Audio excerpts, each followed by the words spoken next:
looking at the reaction in the U.S., we saw a lot of discussion over young students writing arguments that Israel had brought this on themselves and were solely responsible for the Hamas attack. And this has led to massive outrage amongst donors to Ivy League schools like Penn and Harvard. And obviously those have very large endowments. And this is now leading to many of them pulling out of commitments they've made.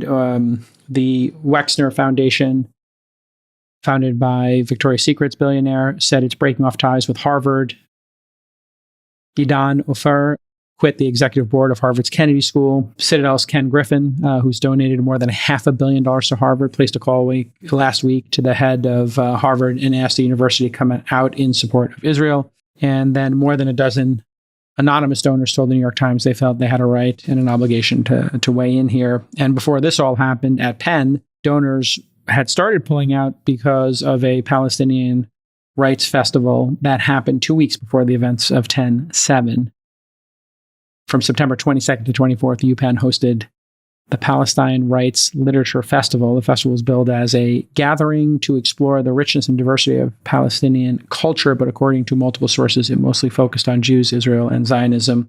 One speaker called for ethnic cleansing of Jews. Another said violence was a necessity. Any thoughts, Chamath? We were talking last week about these woke madrasas, and then I guess this is the second order and third order effects coming into play. If you said it more generically, this would be a perfect opportunity for these leading universities to actually provide nuance and teach people the history of both sides and to show the perspective of both sides. That would take leadership, yeah? That would take courageous leadership on the part of the people who run the university. Let's just be honest. I think these elite universities are essentially asset management businesses that have an education, the fig leaf of education wrapped around them. So they're more like BlackRock than they are like a school. And so they behave like any for-profit asset manager would, which is that I think that as they didn't try to intervene in one way or the other over the last 15 or 20 years in actually making sure that they were graduating the best kids. So instead, what happened is they get hijacked by professors and people who wanted one very specific strain of thinking. And I don't think it matters which strain it is, but it betrays what the point of a leading university is supposed to be. And then as a result, the people that graduate from these places are closed-minded. And what that does is that screws America, because you have all of these other places graduating kids with a different mindset who then go and build the things that matter. And America just keeps falling back. And we are just slower, and we are not intellectually capable of thinking in a way that allows us to see more than just what's right in front of us. So I don't know what you want me to say. It's just like these. No, it's a follow-up to what we talked about last week. And so I thought it was pertinent.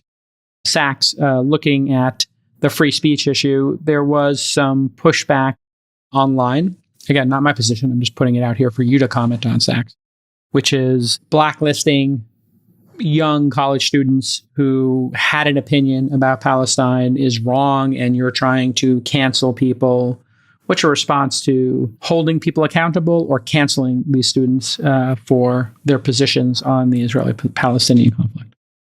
Well, what's happening now is that these campuses that took outrageous positions on this whole issue are now trying to wrap themselves in the cloak of academic freedom as if that's a value they've been respecting. Free speech is not a value they've been respecting. Free speech is a value they've been imposing. And this was revealed by a survey that was just done, the FIRE survey that surveyed students on 248 campuses on a range of free speech issues. So it asked them about how comfortable do you feel expressing your views on controversial topics?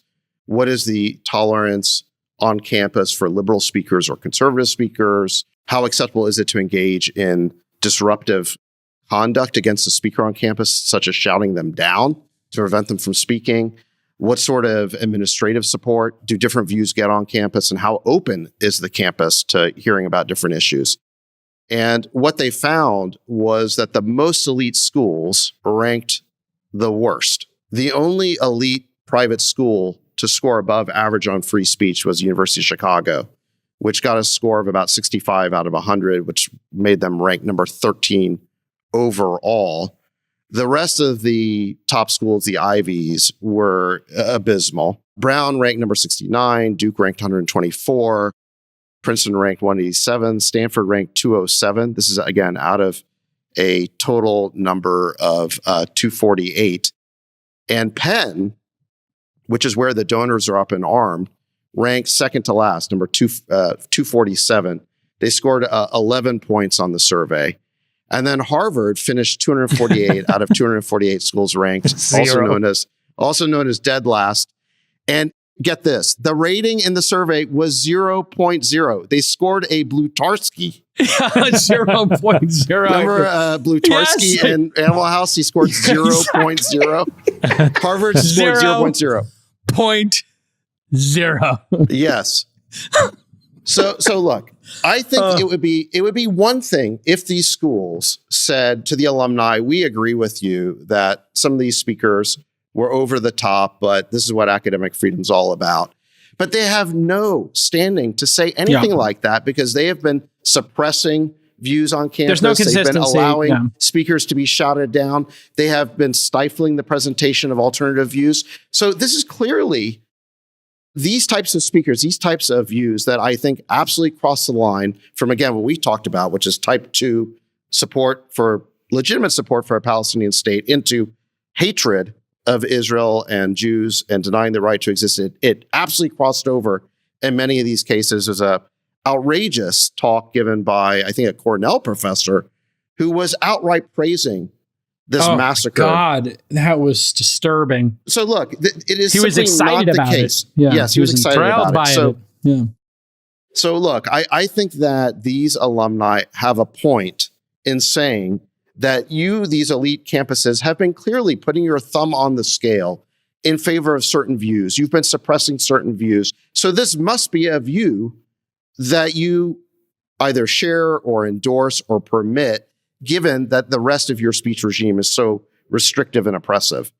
So even though I would, in a different circumstance, support academic freedom, I don't think these colleges have a leg to stand on.